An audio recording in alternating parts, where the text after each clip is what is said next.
안녕하세요, 인프라아빠입니다. 몇 달 또는 몇 년을 고생해서 포스팅을 했는데 저품질 걸리면 아우 진짜 심한 멘붕 오겠죠. 블로그 저품질 걸리고 탈출 방법 고민하는 것보다는 저품질을 아예 걸리지 않도록 하는 거, 그게 정답 아닐까요? 어떻게 하면 저품질을 빠질까요? 맞습니다. 스팸 지수 많이 쌓이면 어느 순간 저품질이 됩니다. 그럼 어떤 행위를 하면 스팸 지수가 쌓이기 시작할까요? 저품질 원천 공세, 지금부터 짧고 굵고 빠르게 시작합니다.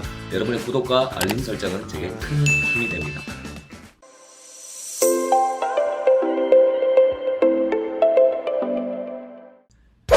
내 포스팅이 검색이 안 돼요.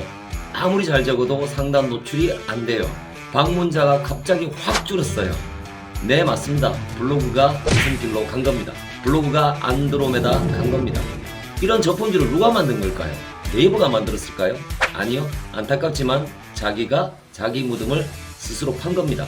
우선 우리가 알아야 할 중요한 팁이 있습니다. 스팸 지수가 쌓이면 저품질에 빠지는데 스팸 지수가 조금씩 쌓여갈 때는 전혀 눈치를 챌 수가 없다는 사실이 진짜 무서운 겁니다. 한 개 한 개 포스팅, 한 건 한 건의 문제를 네이버가 절대로 가르쳐 주지 않거든요. 그러니 조금씩 저승길 가는 줄도 모르고 어라? 이렇게 해도 잘 뜨네? 어라? 이렇게 적어도 아무 문제 없네? 라고 하면서 계속 본인의 의도와는 상관없이 스팸 지수가 쌓이는 게 가장 큰 문제입니다. 자, 그럼 스팸 지수가 쌓일 수밖에 없는, 그리고 우리가 해서는 안 되는 행위들, 제가 딱 10가지만 알려드리겠습니다. 이 10가지만 조심하셔도 여러분은 저품질에 걸릴 일이 없습니다. 첫 번째, 유사 이미지입니다. 웹상에서 누군가가 먼저 사용한 이미지를 제가 다시 사용하면 그게 바로 유사 이미지입니다. 중요한 사실은 제가 직접 촬영한 이미지를 쓰고 그걸 계속 다시 쓰면 그건 역시 유사 이미지입니다. 이미 한 번 사용한 이미지를 폭넓게 유사 이미지다라고 이해하시면 제일 빠를 것 같고요. 유사 이미지는 사실은 스팸 지수도 쌓지만 상단 노출이라는 부분과 굉장히 밀접한 관계를 가지고 있으니까 유사 이미지는 깊은 공부를 좀 해보시고요. 제가 이와 관련된 영상이 있습니다. 그래서 그거 좀 참조하셔서 어떻게 하면 유사 이미지를 피할 수 있고 어떻게 하면 편집 이미지나 합성 이미지를 쉽고 빠르게 만들 수 있는지 설명해 놓은 영상이 있으니 그거 조금 참조해 주셨으면 좋겠고요. 둘째, 중복 타이틀입니다. 포스팅 할 때마다 타이틀에다가 같은 단어가 계속 반복되는 또는 일정하게 반복되는 행위들입니다. 이것은 분명히 홍보나 광고의 목적이다라고 네이버가 보고 있는 거죠. 타이틀 적으실 때 같은 단어가 이렇게 중복되는 것은 여러분이 극단적으로 좀 피하셔야 합니다. 자, 그 중에서 중복 타이틀이라고 하더라도 상관이 없는 게 있죠. 뭐 우리나라, 대한민국, 고양이 뭐 이런 것들은 포스팅마다 고양이 장난감 만들어봐요, 고양이 집을 지었어요, 고양이 먹이 수제로 만들었어요, 이거는 상관이 없어요. 그 외에 특정한 단어들을 반복하면 이거는 중복 타이틀이다 라고 이해하시면 되고요. 가능하면 중복 타이틀 여부를 떠나서 타이틀에 같은 단어가 포스팅마다 반복되는 것들은 저품질을 떠나서 중복 타이틀을 떠나서라도 이웃이나 방문자에게 그렇게 좋은 효과를 못 줍니다. 중복 타이틀 조심하셔야 되고요. 자, 세 번째, 유사문서입니다. 유사문서는 아주 쉽게 말씀드리면 남이 작성한 글을 긁어서 컨트롤 V 눌러서 복사 붙여넣기, 이게 유사문서입니다. 자, 그런데 여기서 조심하셔야 될 초보들이 흔히 놓치는 부분이 뭐냐면, 그러면 제가 뭐 메모장이라든지 기타 등등 제가 천천히 쉬면서 작성해 놓은 문서를 쑥 긁어서 블로그 에디터 안에 딱 집어넣고 발행을 하면 어떻게 되냐? 그것도 위험합니다. 왜 그러냐면 블로그 에디터는 제가 직접 입력을 하는 것들에 대한 시간값이 계산이 됩니다. 그런데 2000자가 되는 게 작성되는데 1분도 안 걸린다, 2분도 안 걸린다, 물리적으로 불가능하잖아요. 그러면 무조건 의심받게 됩니다. 그래서 비록 남의 글을 제가 복사해 온 것은 아니지만 제 글이라 할지라도 다른 곳에 있는 복사를 해서 붙여넣을 때는 조금 조심하시는 게 맞습니다. 자, 네 번째, 링크 삽입인데 이 부분은 정말 많은 분들이 실수를 하고 계십니다. 링크라고 해서 외부 링크가 있고요, 내부 링크가 있어요. 외부 링크는 뭐 타 플랫폼에서 링크를 끌어다 쓰는 거죠.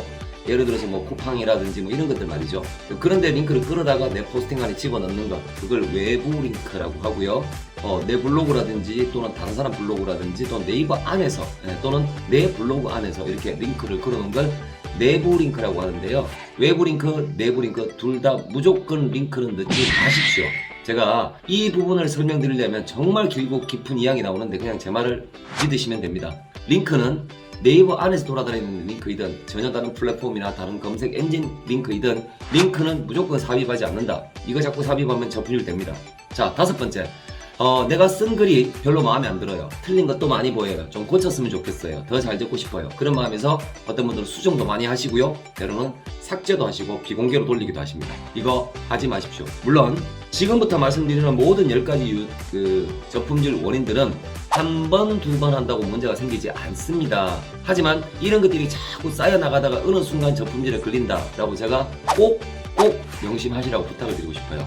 자, 글이 잘못되었다 하더라도 엄청난 실수가 아닌다면 웬만하면 수정, 삭제, 비공개는 하지 마십시오. 그리고 아예 발행할 때부터 정말 신중을 거듭하셔서 하셨으면 좋겠어요. 왜냐하면 몇 번 수정해도 상관없다? 예, 상관없습니다. 그리고 가끔 가다가 오타 몇 개 수정한다? 예, 상관없습니다. 하지만 네이버는 이미 발행돼서 상단 노출 또는 노출 포지션이 지정되어 있는 현재 상태에서 그걸 또 들어가서 포스팅을 고치는 것은 굉장히 좋지 않은 행위로 판단할 수밖에 없습니다. 그래서 수정, 삭제, 비공개 이런 거 아예 안 해야 되겠다라고 생각을 하시는 게 제일 좋습니다. 자, 여섯 번째. 카테고리 대거 이동입니다. 카테고리를 제가 정리하다 보니까 이것저것 저것저것 하다 보니 옮기고 싶어하는 그 마음을 제가 어찌 모르겠습니까만은 그거 옮길 때요. 몽창 들어서 한꺼번에 훅 옮기죠. 예, 이것도 역시 저품질의 원인이 되고요. 카테고리를 옮길 때도 방법이 있습니다. 그 부분도 제가 조금 다른 영상에서 설명을 드리도록 할 거고요. 자, 일곱 번째가 뭐냐면 포스팅마다 키워드란 말입니다. 이게 무슨 얘기냐면 포스팅 제목, 타이틀, 제목이 같은 키워드가 오면 중복 타이틀이라고 하는 거고요. 이 경우에는 타이틀마다의 중복이 아니라 본문 글 속에 같은 키워드가 수십 번, 30번, 40번, 50번 반복이 되는 거예요. 물론 그렇게 한다고 해서 그 한 포스팅만으로 또 문제가 생기지 않습니다. 그런데 이 분야는 모든 포스팅마다 한 개마다 전부 다 같은 단어들이 계속 수십 번 반복이 되는 거예요. 그러면 저품질 됩니다. 자, 여덟 번째. 이거 정말 조심하셔야 되는데요. 대행업체들이 아주 달콤한 감언이설로 원고 알바를 합니다. 요거 포스팅하고 저희들이 사진도 깨끗한 거 드리고 새 거 드리고 사용한 적 없는 이미지 드릴게요. 그리고 이 원고는 한 번한테만 드리고 다른 분들한테 드릴 때는 수정해서 저희들이 문제 안 생기도록 처리하고 있어요 라고 포스팅 원고를 주면서 알바를 해달라는 대행업체들이 전화 오면요, 하지 마십시오. 한번 마십시오. 그거 한방 두방에 바로 저품질 갑니다. 굉장히 위험합니다. 돈 몇만 원에 여러분 블로그 저품질 만드시겠어요? 그냥 기다리십시오. 대행업체에서 원고 알바 얘기만 나오면 아니요, 바로 삭제 차단해버리십시오. 꼭 그렇게 하셔야 돼요. 구독, 좋아요. 아홉 번째죠. 대가성 문구 표시 의무 혜택. 이게 무슨 얘기냐면 나는 이 제품을 제공을 받아서 이런 포스팅을 합니다 라는 것을 반드시 법적으로 표시를 해야 되는데 의도적이고 또는 반복적으로 대가성 문구를 표시해야 되는 의무를 일부러 안 하는 거예요. 그렇게 되면 이것도 역시 최근에 저품질로 빠지는 양상을 나타내고 있고요. 그리고 마지막 10번째입니다. 금치어, 욕설, 비속어, 외계어 이런 거 반복해서 사용하지 마십시오. 그리고 19금 단어들 포스팅마다 쓰거나 한 포스팅에 수십 개 쓰거나 이렇게 하시면 또 저품질 걸립니다. 이상 10가지만 조심하셔도 여러분은 저품질 걸릴 일이 전혀 없다고 생각하시면 되고요. 자, 마무리하겠습니다. 단순 누락과 저품질은 완전히 다릅니다. 그리고 저품질이란 말 자체는 네이버가 공식적으로 인정하는 건 아니에요. 하지만 업계에서는 저품질은 검색 반영이 되지 않는다라고 통용되는 단어라는 사실 한 번 더 말씀드리고요. 한두 번의 스팸 지수를 쌓는 행위를 했다고 해서 그날 바로 당장 이렇게 저품질에 빠지지 않는다는 점, 그래서 무심결에 되네, 괜찮네라고 반복을 해버린다는 점이 사실은 저품질 위험 중에 가장 큰 위험 요소입니다. 그래서 여러분, 제가 말씀드린 10가지 가끔씩 이 영상 보시거나 아니면 메모해 두셨다가 아차 싶을 때마다 조심하시면 여러분들 공들여서 만든 블로그가 저품질에 빠지지 않고요. 그리고 건강한 블로그로 무럭무럭 성장하게 될 겁니다. 아래쪽에 링크 남겨져 있습니다. 서백균 아카데미 그리고 오픈 채팅방입니다. 도움을 요청하시거나 궁금한 사항 있으시면 언제든지 댓글 주십시오. 제가 빨리 성심성의껏 답변해 드리겠습니다. 오늘도 좋은 하루 되십시오.